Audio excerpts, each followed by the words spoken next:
भागवत जी में दो लोगों का नाम स्पष्ट रूप से नहीं आया है, एक तो सुदामा जी महाराज का और दूसरा श्री राधा रानी का। किसी ने कहा सुदामा जी का और राधा रानी का नाम नहीं लिया, क्यों? तो कहा सुखदेव भगवान का शायद भाव रहा होगा कि सुदामा जी वह भाग्यवान व्यक्ति हैं जिनके चरणार बिंद भगवान ने अपने अश्रु बिंदुओं से धोए।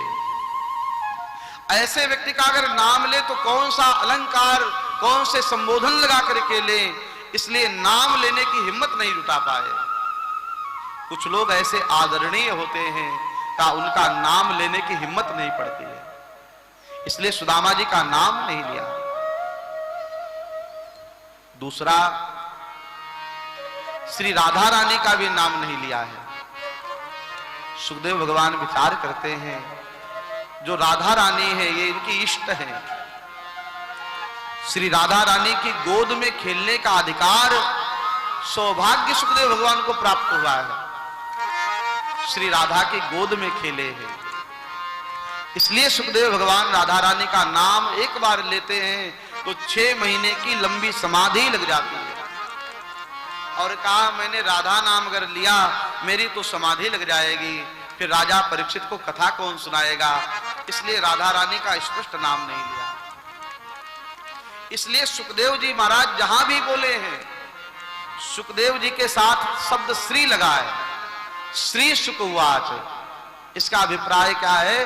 का इसका अभिप्राय यह है, श्री माने श्री राधा रानी, श्री सुख माने राधा रानी के तोते हैं, राधा रानी के सुख हैं और वह भागवत की कथा सुना रहे हैं। ऐसे भगवत प्रेमी, ऐसे बीतराग, और कोई वस्तु चाहिए ही नहीं।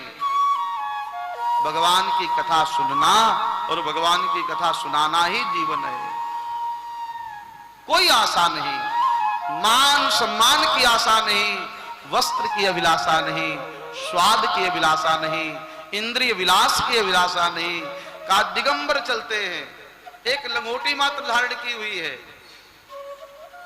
जमीन में सोते हैं तकिया लगा करके। जहां भिक्षा मिलती है दोनों हाथ में भिक्षा लेकर के पा लेते हैं।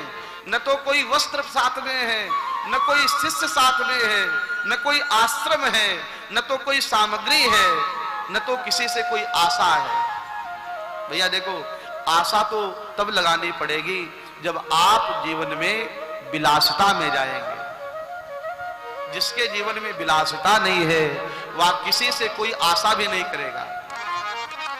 वो तो रूखी रोटी खा के रह लेगा, वह तो गंगा के किनारे सो जाएगा, याचना नहीं करेगा।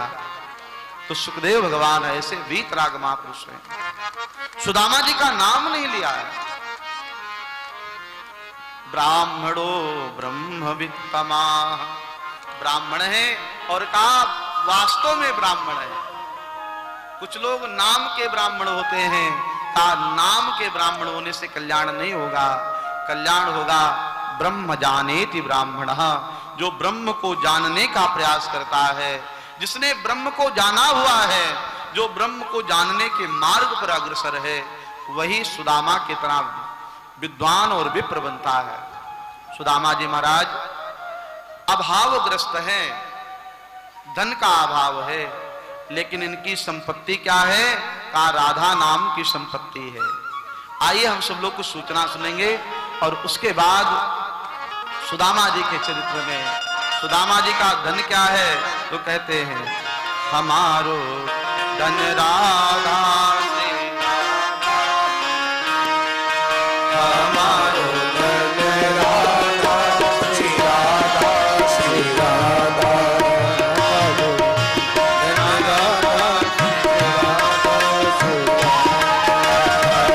सब गाइए मस्ती के साथ।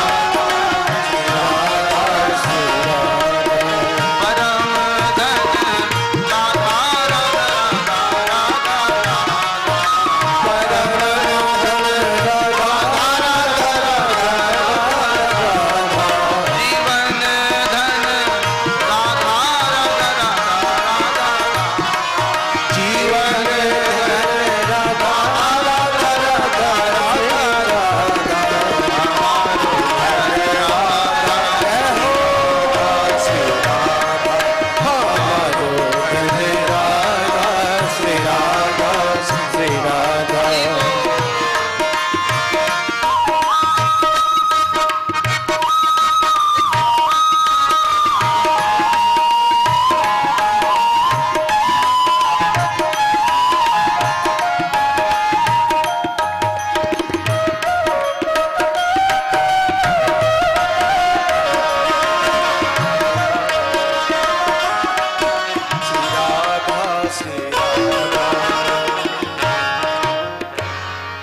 राधा रानी सरकार की। आज विश्राम दिवस है कथा का, तो आप सब प्रयास करें इस महायज्ञ में आपकी तरफ से भी कुछ सत्कर्म हो। जो शुभारती चैनल के माध्यम से देख रहे हैं वह सभी भक्त, मैं भी निवेदन कर रहा हूं, यहां पर वृक्षारोपण की जो सेवा होनी है उसमें आप सब अपनी सहभागिता दें, अधिक से अधिक हम लोग वृक्ष लगा पाए। जय श्री राधे। जय जय श्री राधे। पूज्य महाराष्ट्र की अमृतमय वाणी से श्रीमद् भागवत कथा ज्ञान गंगा महोत्सव का आज कथा का विराम दिवस। और भागवत कथा सुनते ही जैसे कि आपके मन में एक सुंदर भाव भी उत्पन्न होता है कि चलिए भागवत कथा में यहाँ कहीं ना कहीं भगवान के प्यारे भक्तों की कथा है, तो हम भी तो भगवान के प्यारे भक्त बने। और भक्त बनने का कार्य हमारा सिर्फ धन संचय करना, एकत्रित करना, अपनी फैमिली या परिवार व्यापार के बारे में सोचना, यह हमारा कर्तव्य नहीं है। हमारा कर्तव्य है कि जो सतमार्ग पर हमें सतगुरुदेव भगवान ले जाने का प्रयास कर रहे हैं, उस प्रयास, उस संकल्प से हमें जुड़ना है। पूज्य सतगुरुदेव भगवान ने जो जीवन में संकल्प धारण किया है, शुक्रताल में कथा का आयोजन, और शुक्रताल के बाद यानी कि मां गंगा के पावन तट से तो आप जुड़ ही रहे हैं, साथ ही साथ अयोध्या धाम से भी आप निरंतर जुड़ रहे हैं।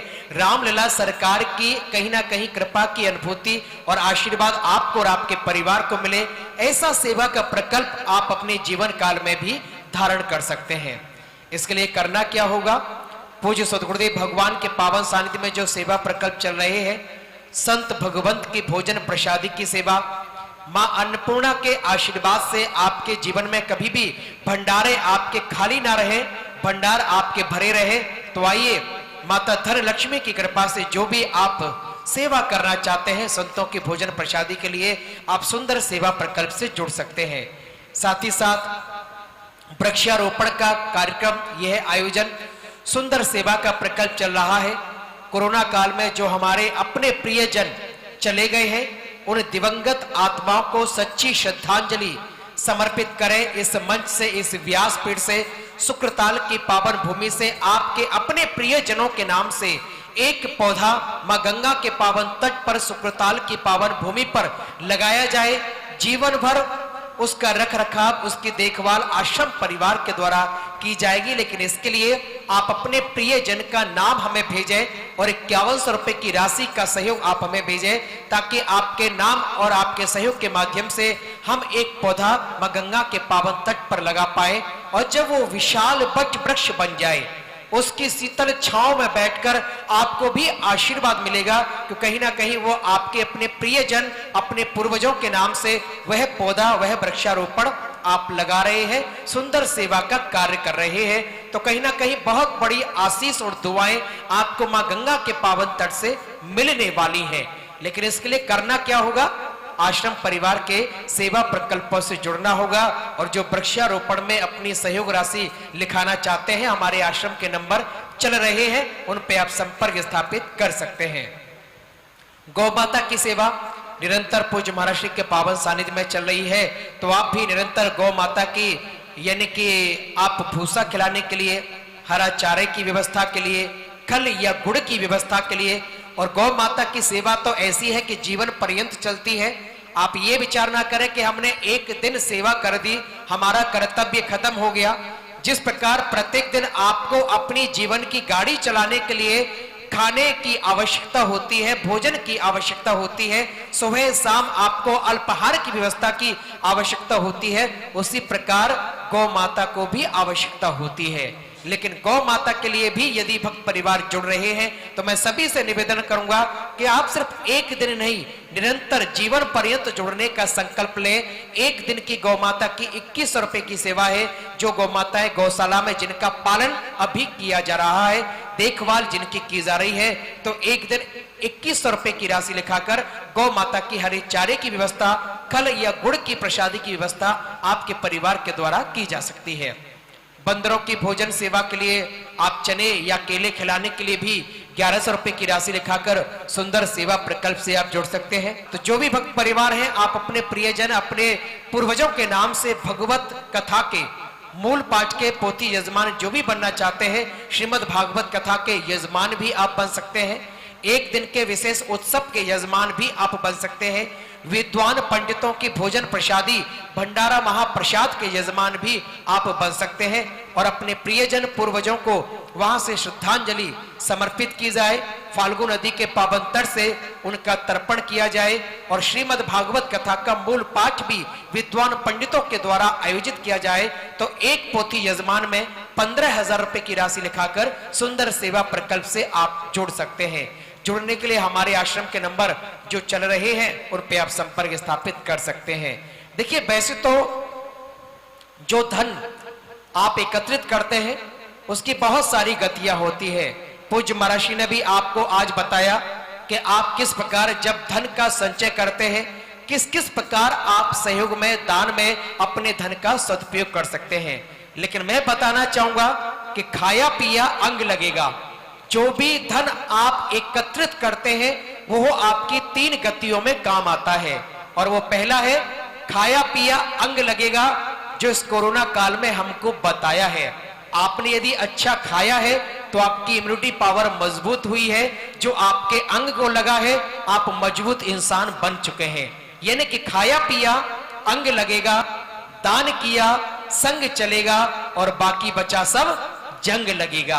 अब ये आपको तय करना है, बाकी जो बच जाना है फिर वो कोर्ट कचहरी में चक्कर लगाने हैं या डॉक्टरों के ऊपर खर्च करना है या फिर चोर लुटेरे आपके धन को लेकर चले जाएंगे। मेहनत आपने की है, प्रयास आपने किया है, कर्म आपने किया है, लेकिन सत्कर्म नहीं किया, सेवा के लिए उस धन का उपयोग नहीं किया तो वह आपका धन बेकारी जाना है, तिजोरी में रखे रखे बेकार हो जाएगा। और कहते ना कि यदि आप सोचते हैं कि हम अपने बेटों के लिए करके जाते हैं तो कहावत आपने सुनी है कि पूत सपूत तो क्यों धन संचय और पूत कपूत तो क्यों धन संचय। यदि पुत्र आपका सुपुत्र हो जाता है तो धन जोड़ने की आवश्यकता नहीं, वह स्वयं मेहनत करते हुए अपनी गाड़ी बंगले प्रॉपर्टी सब बना लेगा। और यदि कुपुत्र पैदा हो जाता है तो कितना भी करोड़पति आप बनकर छोड़कर जाइए, वो सब कहीं ना कहीं खाक में मिला देगा। आपके हाथ ना कुछ लगेगा ना उस बेटे के हाथ कुछ लगेगा।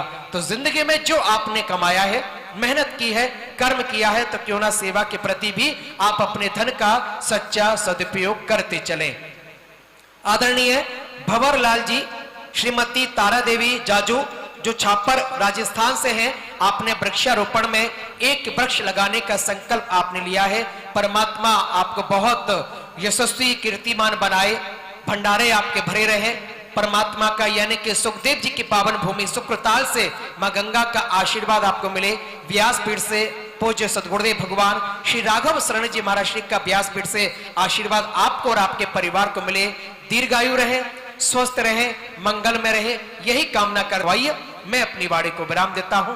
कथा के उसी क्रम में पूज्य महाराज श्री के पावन सानिध्य में एक बार प्रेम स्वभाव से दोनों हाथ बढ़ाकर पूज्य सद्गुरुदेव भगवान की श्रीमद् भागवत कथा महापुराण की धन्यवाद। आज हमारे बाबूजी गौरी शंकर अग्रवाल जी जो उदयपुर से पधारे हैं, उन्होंने बंदर सेवा के लिए, गौ सेवा के लिए 3100 रुपए की सहयोग राशि दी है। और उन्होंने 2022 में ऐसा उनका भाव है कि उनकी तरफ से, उनके जो परिवार के लोग हैं सबकी तरफ से इसी शुक्रताल धाम में श्रीमद् भागवत की कथा यहीं पर होगी। उन्होंने अपना भाव प्रस्तुत किया है। और उसके साथ साथ जब जमीन यहाँ पर खरीदी जाएगी उसमें 10 गज जमीन का दान आपकी तरफ से रहेगा। उन्होंने कहा 61,000 रुपए महाराज जी हम अब जमीन के लिए देंगे। वैसे तो कहते थे अकेले बना सकते हैं आपके लिए आश्रम, लेकिन सब लोग सहयोग दे करके बनाएंगे तो ज्यादा आनंद है। आइए हम सब लोग कथा में प्रवेश करें। हमारो धन राधा श्री राधा श्री राधा, हमारो धन राधा श्री राधा श्री राधा, राधा श्री राधा श्री राधा, धन राधा राधा श्री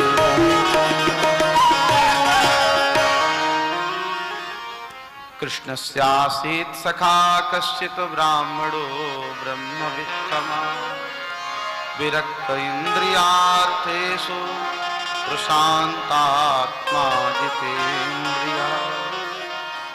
श्री सुखदेव भगवान कहते हैं, राजन परीक्षित, वह परम तपस्वी वीतराग ब्राह्मण देवता है, उनके घर में अभाव था। एक बार धर्मपत्नी जी ने कहा, हे नाथ, 15 दिन हो गए, घर में कोई अन्न नहीं बना है, कोई भोजन नहीं बना है। अपना दुख बर्दाश्त हो जाता है, लेकिन बच्चों का दुख बर्दाश्त नहीं होता है, आप कुछ करिए। सुदामा जी ने कहा, देवी क्या करें? कहा, मैंने सुना है द्वारिकाधीश आपके सखा हैं, जाकर के मिलके आ जाओ। सुदामा ने कहा, देवी पता है, मित्र तो वो होता है जो बराबरी का होता है, हमारी उनकी कौन सी बराबरी? कहा मैं क्वाहम दरिद्रः पापीयान क्वा कृष्णः श्री निकेतना। कहा तो मैं महादरिद्र ब्राह्मण और कहा श्री निकेतन भगवान श्री कृष्ण, हमारी बराबरी कैसे हो सकती है? हम लोग कैसे मित्र हो सकते हैं? कहा मैं तो उन्हें अपना मित्र मानता हूं, लेकिन वो पता नहीं मुझे पहचानेंगे कि नहीं पहचानेंगे। इस तरह से सुदामा जी ने कहा, कुछ उपहार लेके जाना चाहिए। क्या उपहार ले जाए? तो सुशीला ने 4 मुट्ठी चावल दिए हैं और उन चावलों का उपहार लेके सुदामा जी महाराज श्रीधाम द्वारिका पधारे। और द्वारिका में जाकर के जब देखा तो स्वर्णमय अट्टालिकाएं देख करके स्तंभित हो गए, आश्चर्यचकित हो गए। पूछा, ये कौन सा नगर है? द्वारपालों ने कहा, द्वारिका है। कहा, मेरा कन्हैया कहां मिलेगा? हमारे कन्हवा कहां, कान्हा कहां मिलेगा? द्वारपालों ने कहा, कान्हा? कहा, हमारे यहाँ के राजा हैं श्री श्री 1008 श्री द्वारिकाधीश कृष्णचंद्र जी महाराज, ये उनका नाम है। कहा, भैया इतना बड़ा नाम तो मैं बोल भी नहीं पाऊंगा। कहा, एक काम करो, अपने द्वारपाल से जाकर के, अपने भगवान से, अपने राजा से जाकर राजा साहब से कहो कि उनके सखा मिलने के लिए आए हैं। सुदामा जी महाराज से ये सुनकर के द्वारपाल भगवान श्री कृष्ण की उस सुधर्मा नाम की राज्यसभा में पहुंचे, जहां भगवान बड़े बड़े राजा महाराजाओं के मध्य वार्तालाप कर रहे थे। द्वारपाल ने दूर से ही प्रणाम किया, द्वारिकाधीश की जय हो। भगवान ने कहा, क्या समाचार लाए हो? कहा, महाराज एक व्यक्ति मिलने के लिए आपसे आया है, पहले आप सुन लीजिए वो कैसा है। द्वारपाल ने सोचा कि भगवान स्वयं मना कर देंगे कि ऐसे दीनहीन को यहाँ बुलाने की क्या जरूरत है। तो द्वारपाल ने पहले परिचय बताया है, क्या?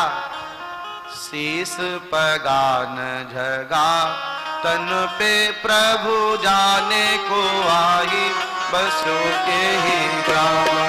शीस पगान झगा तन में प्रभु जाने को आई, बसों के ही ग्राम। ज्योतिपति श्रीमती द्विपति अरु पाए पयानन की नहीं समा। ज्योतिपति श्रीमती द्विपति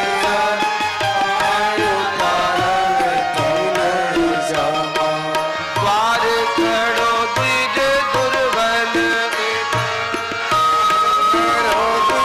दुर्बल, द्वार खड़ो द्विज दुर्बल, रहो सखी सोम सुधा रामा पूछत दीन दयाल को राम, बतावत आपनो नाम सुनावा। पूछत दीन दयाल को राम, बतावत आपनो नाम सुनावा। नाम बताया तो कैसा है? धोती फटी सिलटी दुपटी, कैसा स्वरूप है? उसके शरीर पर पगड़ी नहीं है, इसका मतलब कोई राजा महाराजा नहीं है, बात दीनहीन है। पैरों में उसके कोई जूता चप्पल नहीं है, इसका मतलब बहुत गरीब है। लेकिन महाराज उसके चेहरे पर ब्रह्म तेज झलकता है, अपने कंधे पर यज्ञोपवीत धारण किए हुए है, इससे लगता है कोई ब्राह्मण है। और उन्होंने अपना नाम सुदामा बताया है। जैसे ही द्वारपाल ने कहा सुदामा, सुदामा नाम सुनते ही द्वारिकाधीश कृष्ण को अपने वह बचपन का बाल सखा याद आ गया। कितना सरल, कितना संतोषी। मैंने देने के लिए बहुत बार कहा था, लेकिन उसने कभी कुछ स्वीकार ही नहीं किया। भगवान को सुदामा जी याद आ गए। द्वारिकाधीश दरबानों के इस प्रकार कहने पर उठ के दौड़ पड़े। सुदामा भैया, सुदामा भैया कहते हुए द्वारिकाधीश दौड़ रहे हैं। रुक्मिणी आज रानियों का आश्चर्य हो गया। आज ऐसा महान कोई व्यक्ति आया होगा जिसके लिए द्वारिकाधीश दौड़े, श्री कृष्ण दौड़े, हमारे प्राणनाथ दौड़े हैं। आज से पहले ऐसा कोई आगंतुक अभ्यागत अतिथि नहीं आया जिसके लिए भगवान दौड़े हो। रुक्मिणी माता देखती रह गई। सत्यभामा, मित्र वृंदा, नागनजिती आदि रानियां देखती रह गई और द्वारिकाधीश दौड़ रहे। एक ही शब्द, सुदामा भैया, सुदामा भैया। और जब भगवान सुदामा जी ने विचार किया कि क्या वो मुझे पहचानेंगे, तो अपनी लकुटिया लेके अपने नगर की ओर चल पड़े। सोचा भूल गए होंगे, कौन सुदामा याद रखता होगा। जैसे ही सुदामा जी मुड़ के चले, पीछे से याद भगवान ने आवाज लगाई, सुदामा भैया। सुदामा जी ने पीछे मुड़ के देखा, कहा ये तो कन्हैया दौड़ता हुआ आ रहा है, क्या मेरे लिए आ रहा है? विश्वास नहीं हुआ, क्या कृष्ण इस तरह से हमारे लिए दौड़ के आ रहे हैं? धन्य है, आज इनका नाम दीनानाथ सार्थक हो गया। आज इनका नाम दीनबंधु सार्थक हो गया। भगवान श्री कृष्ण ने दौड़ करके सुदामा जी को गले से लगा लिया। दोनों रो रहे हैं, सुदामा जी भी रो रहे हैं और श्री कृष्ण भी रो रहे हैं। सुदामा जी इसलिए रो रहे हैं, मुझ दीन को इन्होंने गले से लगाया, और भगवान श्री कृष्ण इसलिए रो रहे हैं, मेरा मित्र इतने दिनों के बाद में आया है। द्वारिकाधीश रोए। भगवान ने लाकर के अपने सिंहासन पर बैठाया और भगवान सुदामा जी के चरणों को पकड़ के बैठ गए। और भगवान जब पैरों में हाथ लगाते हैं तो सुदामा जी के पैर में फटी हुई बीमारियां, लगे हुए कांटे, कांटे नहीं कंटकों का जाल लगा हुआ है। भगवान कहने लगे, सुदामा भैया ऐसे बेहाल बेवाइन सो पग कंटक जाल लगो पुनि।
दयालु की आंखों में दया के अश्रु बिंदु बरसने लगे। सुदामा भैया इतने दिनों तक क्यों नहीं आए? ऐसे बिहाल विवाहिन सो पग कंटक जाल लगे पुनि जोए। कंटकों का जाल लगा हुआ है। भगवान श्री कृष्ण ने जाल कांटे निकालने प्रारंभ किए। आज देवता भी सुदामा के सौभाग्य की सराहना कर रहे हैं। धन्य है ये दीन और धन्य है ये दीनानाथ। दुनिया में ऐसा दीन कहां होगा जो सिंहासन पर बैठा है, और दुनिया में ऐसा दीनानाथ कौन होगा जो सुदामा जैसे दीन के चरण पकड़ के बैठा है। भगवान कांटे निकालते हैं, उसमें एक कांटा बहुत बड़ा लगा हुआ था, हाथ से नहीं निकला, तो श्री कृष्ण ने वह कांटा अपने दांत से निकाला, अपना मुख लगा दिया।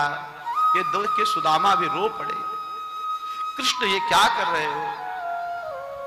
भगवान सुदामा को स्नान कराते हैं, वस्त्र पहनाते हैं, भोजन कराते हैं और अपनी रानियों को बुलाया, कहा हे सुदामा भैया इन सबको आशीर्वाद दे दो। और जैसे ही सुदामा जी आशीर्वाद देने लगे, सौभाग्यवती भो, अखंड सौभाग्यवती भो, हाथ उठा करके, तो 2-4 रानियां आई। सुदामा जी ने कहा कन्हैया ये सब कौन है।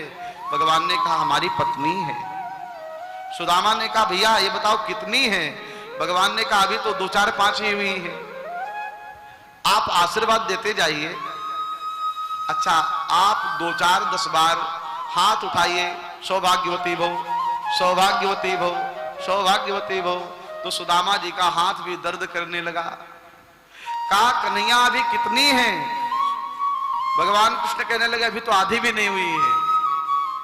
कितनी है। कहा बहुत संख्या है, आशीर्वाद देते जाओ। सुदामा भैया कहने लगे लाला एक काम कर। क्या। कहा तू हमें प्रणाम कर ले, मैं तुझे आशीर्वाद दे देता हूं, फिर तू इन सबको आशीर्वाद देते रहना बाद में। भगवान कृष्ण ने सुदामा भैया को प्रणाम किया। भगवान श्री कृष्ण ने ऐश्वर्यवान भव, प्रसन्न भव, इस तरह से आशीर्वाद दिया है। सुदामा जी को भोजन कराया गया। आज सुदामा जी ने जब भोजन किया तो भोजन का थाल सामने देखा, 56 भोग का थाल सामने था। उस समय सुदामा जी को अपने बच्चों की याद आ गई।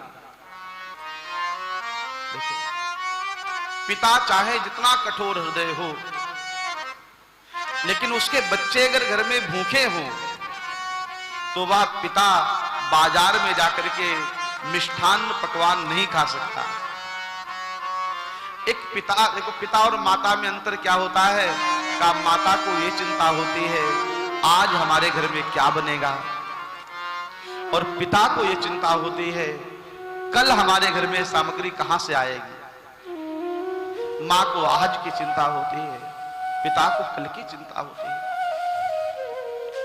मां के प्रेम को कोई वर्णन नहीं कर सकता, लेकिन पिता के प्रेम को भी नकारा नहीं जा सकता, क्योंकि पिता वह व्यक्ति है जो अपने सपनों का बलिदान करके अपने संतान के स्वप्न को पूरा करता है। और वह संतान जब बड़ी होकर के बड़ी हो जाती है, लायक हो जाती है, और अपने पिता से कहती है तुमने हमारे लिए किया ही क्या है, उस दिन उस पिता को बहुत दुख होता है। जिस व्यक्ति के लिए हमने अपनी जवानी लगा दी, अपना जीवन लगा दिया, अपना धन लगा दिया, वह व्यक्ति कह रहा है हमारे लिए किया क्या है, उस दिन पिता रोता है। हरे कृष्णा